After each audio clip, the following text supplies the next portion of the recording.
ಇಲ್ಲೇ ಇಟ್ಟಿದೆ ಸರ್. ಬಾತ್ರೂಮ್ಗೆ ಹೋಗಿ ವಾಪಸ್ ಬರೋದ್ರೊಳಗೆ ಮೊಬೈಲ್ ನಾಪತ್ತಿ. ಯಾರು ಕದ್ಕೊ ಹೋದ್ರೇನ? ಕಳ್ತಾನೆ ಮನೆಯೊಳಗೆ ಆಗಿದೆ ಅಂದ್ರೆ ಕಳ್ಳನು ಮನೆಯೊಳಗೆ ಇರ್ತಾನೆ. ಅವತ್ ನಿನ್ ಜೊತೆ ಯಾರ್ಯಾರಿದ್ರು? ನಾನು ಮತ್ತು ನನ್ನ ಫ್ರೆಂಡ್ ಅಷ್ಟೇ.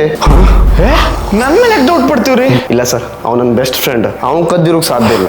ಯಾವ್ದೋ ರೂಮ್ ಒಂದ್ಸತಿ ಸರ್ಚ್ ಮಾಡ್ಬಿಡೋಣ. ನೋಡಿ ಸರ್, ನೀವು ನನ್ನ ಬೆಸ್ಟ್ ಫ್ರೆಂಡ್ ಮೇಲೆ ಡೌಟ್ ಪಡೋದಾದ್ರೆ ನೀವು ನನ್ನ ಮೊಬೈಲ್ ಹುಡುಕೊಡೋದೇ ಬೇಡ, ಹೋಗ್ರಿ. ಓಕೆ, ನಿನ್ ನಂಬರ್ ಕೊಡು, ಒಂದು ಕಾಲ್ ಮಾಡ್ಬಿಡ್ತೀನಿ. ಅದೆಲ್ಲ ವೇಸ್ಟ್ ಬ್ರೋ, ಸುಮ್ಮನೆ ಮೊಬೈಲ್ ಸ್ವಿಚ್ ಆಫ್ ಆಗಿರ್ತದ. ಅವ್ನು ಸ್ವಿಚ್ ಆಫ್ ಮಾಡಿರ್ತಾನಂತ ನಿಂಗೆ ಯಾಕೆ ಗೊತ್ತಾಯ್ತು?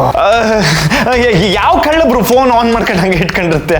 ಫಸ್ಟ್ ಸ್ವಿಚ್ ಆಫ್ ಮಾಡ್ತೀನ, ಆಮೇಲೆ ನಿಂದು ಏರ್ಟೆಲ್ ಸಿಮ್ ಇತ್ತಲ್ಲ ಅದು ತೆಗೆದೆ ಮುರ್ದೆ ಈ ಕಿಟಕಿ ನೋಡಿದ್ರೆ ನೀವು ಹೊರಗೆ ಗೊತ್ತಾಗಿರುತ್ತೆ. ಈ ವಿಂಡೋ ಆ ಕಿಟಕಿ ಅಂದ್ರೆ ಈ ಕಿಟಕಿ ಅಲ್ಲ, ಅವ್ರ ಮನೇಲಿ ಒಂದು ಕಿಟಕಿ ಇರ್ತದಲ್ಲ ಅದ್ರಲ್ಲೇ ಮುರಿದು ಹೋತಾಕಿರುತ್ತೆ ಅಂದೆ. ಈಗ ಬೇರೆ ದಾರಿ ಉಳಿದಿಲ್ಲ. ಈ ಡಿವೈಸ್ ಅಲ್ಲಿ ನಿನ್ ಮೊಬೈಲ್ ಮಾಡೆಲ್ ನಂಬರ್ ಹಾಕಿ ಒಂದ್ ಬಟನ್ ಒತ್ತು ಬಿಟ್ರೆ ನಿನ್ ಮೊಬೈಲ್ ಜೊತೆ ನಿನ್ ಮೊಬೈಲ್ ಕದ್ದಿರೋ ಕಳ್ಳನು ಬೇಡ ಬೇಡ ಬೇಡ ಬೇಡ. ನಿಂಗೆ ಏನತ್ತಿದ? ಸಾಯಿಲೇವ ಬೇವರ್ಸಿ. ಹಂಗೆಲ್ಲ ಕೆಟ್ಟ ಮತ್ ಬೈಬೇಡ ಮರೆ ಪಾಪ. ಬ್ರೋ ಬ್ಲಾಸ್ಟ್ ಮಾಡಿದ್ರೆ ಬರೀ ಕಳ್ಳ ಬ್ಲಾಸ್ಟ್ ಆಗುದಿಲ್ಲ, ನನ್ನ ಫೋನ್ ಗೋಯಿಂದ ಇವ್ ಸರಿ ಇಲ್ಲ ಬ್ರೋ.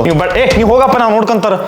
ದುಶ್ಮನ್ ಕಹಾ ಹೇ ಅಂದ್ರೆ ಪಕ್ಕದಲ್ಲೇ ಅಂದಾಗಾಯ್ತು. ಒಂದ್ ಕೆಲಸ ಮಾಡಿ, ಜನವರಿ 10ಕ್ಕೆ ನಿಮ್ಮ ವಸ್ತುಗಳಿಗೆ ನೀವೇ ಜವಾಬ್ದಾರರು ಅಂತ ಒಂದು ಮೂವಿ ರಿಲೀಸ್ ಆಗ್ತಾ ಇದೆ. ಇಬ್ರು ಹೋಗಿ ನೋಡ್ಕೊ ಬನ್ನಿ, ಬುದ್ಧಿ ಆದ್ರೂ ಬರ್ಬೋದು.